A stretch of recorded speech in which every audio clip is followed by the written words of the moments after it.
This is the ARB compressor mount from KR Off-Road. Overall, really good quality. Easily installs. You got 3 bolts here to take out. There's a leg that mounts to the top shock bolt.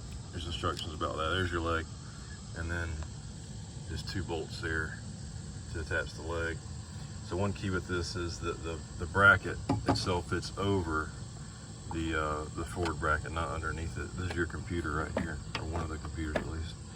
So I decided to mount the single compressor to the back side using the back 4 holes.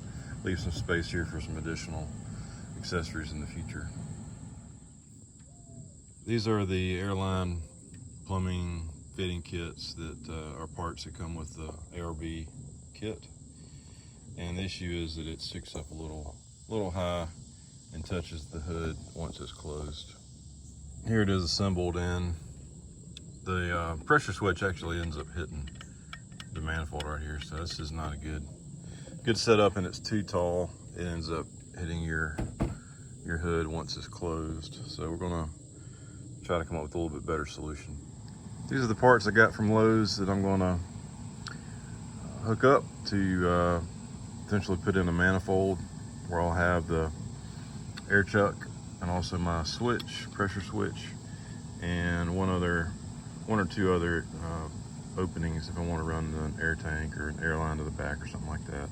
So my plan is to use the braided hose, come off of here with the braided hose, put the manifold in, and then attach the manifold with these U-bolts here.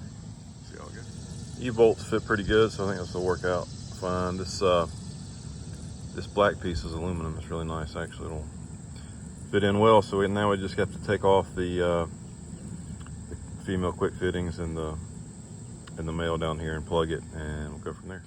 So I took the 90 off the braided hose, and I'm going to install it here in the compressor manifold.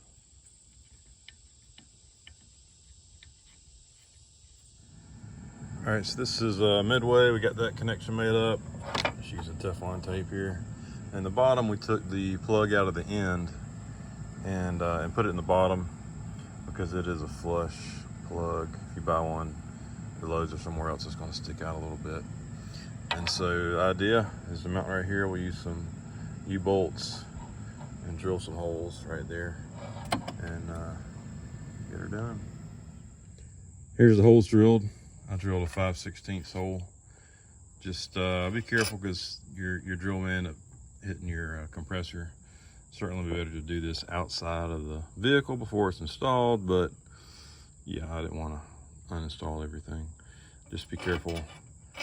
There is a connector right here for your computer, so you don't want to drill through it.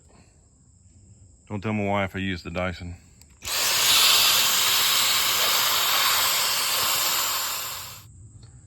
So it should line up.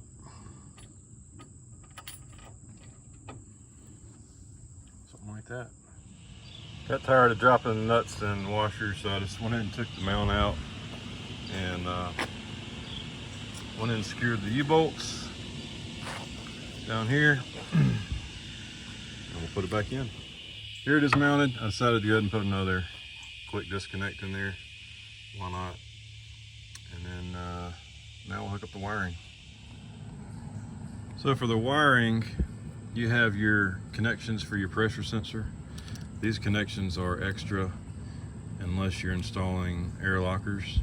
Then they would connect to your manifold solenoids here. So I'm gonna cut those off and electrical tape them up. This is your connection for your compressor. And then you have a relay you have to mount. So I was trying to figure out where to put it. Found an 1.5 by 1.5 L bracket, and I drilled it out. And I'm gonna attach the relay right there.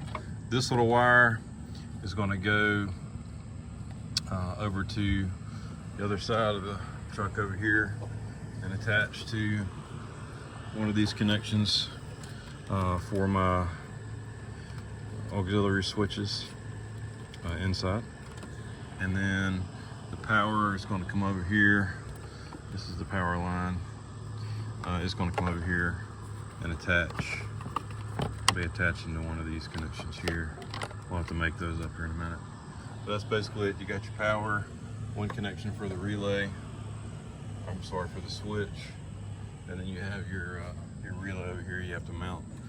I think it's gonna work out pretty good. There's really no other place to put it. So I think if I had to do this over again, I'd probably move my switch to here and have this connection on the end. But since I'm already made up and tightened down, I really can't loosen this at this point. So it is what it is.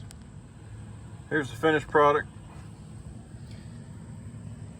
So what I did with the wiring is ran my relay here, and then the relay activation wire goes along here, and the power wire goes along under these turbo hoses, and then you can see the fuse there, and then just along the firewall back over to here.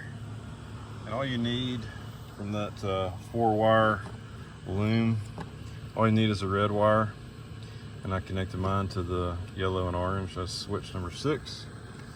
So, and then the power continues along here. I went to the battery. Connected here, you have to bend your wire down a little bit, but it works. And then the negative to here, and she works great.